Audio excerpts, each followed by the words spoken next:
With the Galaxy S26 launch just around the corner, you might be thinking whether or not you want to upgrade. But if you're wanting to hold onto your phone a little bit longer, here are some ways you can keep it feeling fresh and new and not having to upgrade your phone. Welcome back to SamMobile TV. You're here with Daniel. As we're about to head into that launch season, you might get a bit of FOMO.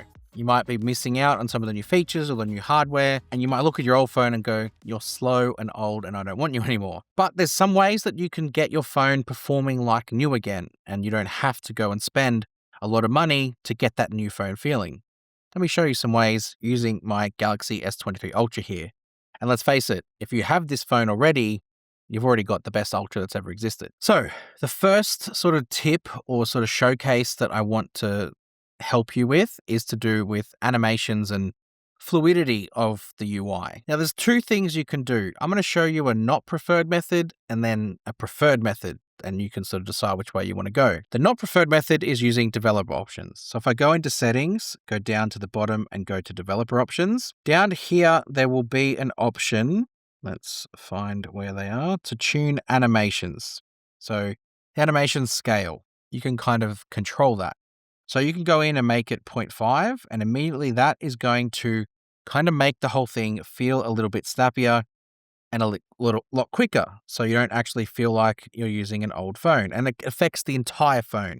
App opening, app closing, opening up the app drawer, opening up quick panel, everything feels snappier off the back of it. There's a couple of things though that it doesn't quite work for. So let's say I launch the camera and I want to go to single take. Now, it's a very niche example. Single take gets affected. So if I hit that button, it actually will speed that animation for single take up, and it means you're not getting the best single take experience, and it is a little bit confusing. Now it still goes through and records the 10 seconds and saves it, but the fluidity of the animation isn't there because it's being tricked by the developer options to go faster. In the past, it kind of affected it overall, but at least now it still kind of saves it and gives you the option. But if you didn't want to sort of have that be confusing, because it will affect other parts of the software as well, you can go back and turn them back to 1x, so just the standard speed, and then you can download GoodLock. Now, GoodLock has got a module in here called Home Up. And the Home Up module will actually do that for you for most of the phone, and you won't need to sort of interrupt and give your worst experience in other parts of the phone. So if you go to GoodLock and go to Home Up, you can launch the whole thing, and then you've got gesture settings. Now, gesture settings are what will actually make your phone feel snappier. So you've got the home gesture animation tuning. So classic, and the gesture being going back to home. Classic is just classic. It's what it is out of the box. But you've got some options. You've got elegance. So it does it a bit slower, but with a bit of class. You got dynamic, which does make it a little bit faster, and that's my preferred one. You got sweet, like it says melt away like cotton candy. Yeah, I guess you can say it does that. And then you got something called simple tuning, which actually just allows you to customize just the pure speed and nothing else. If you wanted to go a little bit more in depth, you've got advanced tuning. So you can go into the advanced tuning and literally control all of the different ways that animations happen with that home gesture. I would just say, if you want to feel a little bit faster, go dynamic, and then bang, it's done. Now, there is other Home Up options that will actually help make your phone feel newer as well. Like you've got the home screen that you can go in and customize with DIY home screen grid, and you can sort of customize a lot about your home screen here. But if you're talking just about speed, the gesture settings, well, that's the one that will activate that. Next is maintenance. Now, this is important because a lot of people kind of skip over this step. They basically treat their phone like a companion that they never turn off. Whenever there's a problem with the computer or something, you're always taught to turn it off, turn it back on again. Kind of clears any bugs and sort of optimizes everything and starts a little bit fresh. People tend to overlook that though for phones for some reason. So there's actually a way in the settings to make that process happen automatically. Let me show it to you. So if I go into the settings and go into device care, there's a function here called auto optimization. Auto optimization will actually be a function that will automatically do things in the background to keep your phone feeling fresh. So there's one here called restart when needed. So if there's any performance issues, the phone will actually just automatically turn off and turn back on and freshen up. Now, you can do that if you want, or you can do it on a fixed schedule. So Monday morning at 3 a.m., the phone will just cycle a restart. There's some conditions: screen needs to be off, phone's not being used, and the battery is above 30%. All of those conditions are met and it's on the schedule. The phone will just turn off, turn back on, and sort of freshen everything up. It'll keep your phone feeling sort of fresher for longer and just iron out any bugs that maybe happen with apps being installed or functions being used. It'll just clear that all up and start fresh. In the same way that cars kind of need their oil changed or need a service, think of that as the same thing. And this device care menu has a lot in here too, so this is even a good place to go to do some other stuff as well. I'm going to stay in here for the next one because this one is about the battery. The battery is something with your Samsung phone that you need to make sure you are looking after. Samsung have taken great measures since the whole Note 7 thing to really make sure their batteries are lasting on charge cycles for a while, and they do extra testing now to make sure they're safe. But even so, batteries degrade. It's just way of life. You can't prevent it. But you can prevent the battery with some software. So there's a couple of things I'm going to show you. The first is battery protection. Now, turning this on, basically the whole purpose is that it will actually limit the charge percentage. So it says here, keeping your battery at a full 100% charge for a long time can reduce its lifespan. There's options below to protect your battery and make it last longer. So if you set it to maximum, you get to determine when it will stop charging.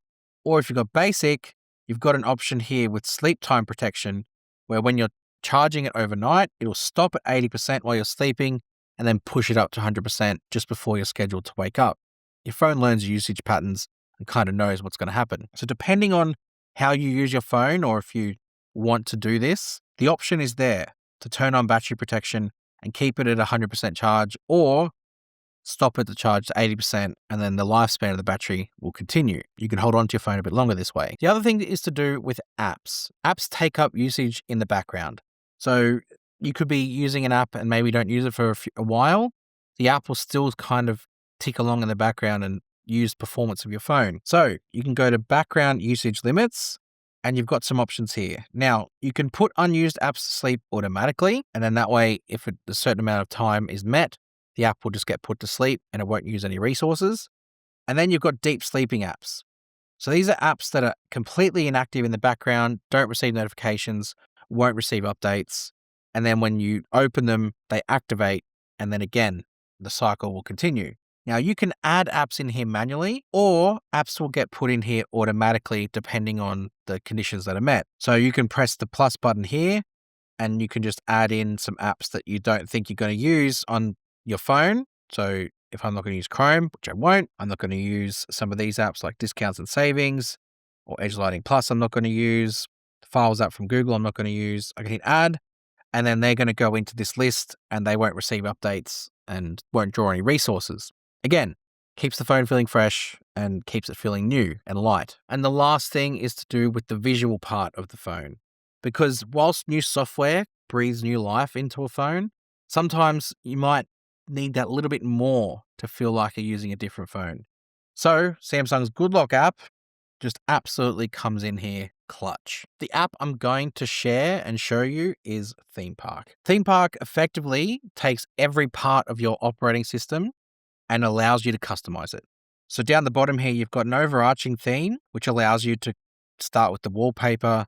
So if I go to next, the current wallpaper, and then basically style out everything, the quick panel, the keyboard, the Samsung apps, everything, the settings, all can get themed out, and you can choose the color theme, and then you can actually preview it as well, save it as test. And then when you save that and apply it, everything gets changed. So wait a while the theme is changing. Just let that do its thing. So if we swipe down here, you can see the quick panels now got changed. You'll be able to go into the settings and see that that's changed. All the icons have changed color. Everything's changed. And Theme Park allows you to not only do the overarching theme, but the individual elements as well. So you've got the keyboard, you've got the quick panel you can do individually, you can do icons, and you've got the volume panel. Everything in here can be done individually. We have got tutorials on Theme Park live on the channel, so you can go and check them out. But if you're looking to visually refresh your phone, I would start with Theme Park, and then you can branch out into other Good Lock modules from there. If all else fails, at the end of all of this, do a factory reset, start again. The phone will feel like new because it's a clean install. But honestly, I don't think you should have to resort to that. I think if you follow some of these stuff and give it the visual and the speed freshen up, it'll actually give you a really good experience and might get you to hold off on that upgrade for a little while longer. For more tips like this, make sure you're following us and hit subscribe to SamMobile TV down below. You can also find some tips on our TikTok and our socials. Go check us out on there, and even more on our website as well. So go check us out at sammobile.com, and I'll see you guys next time. Thanks.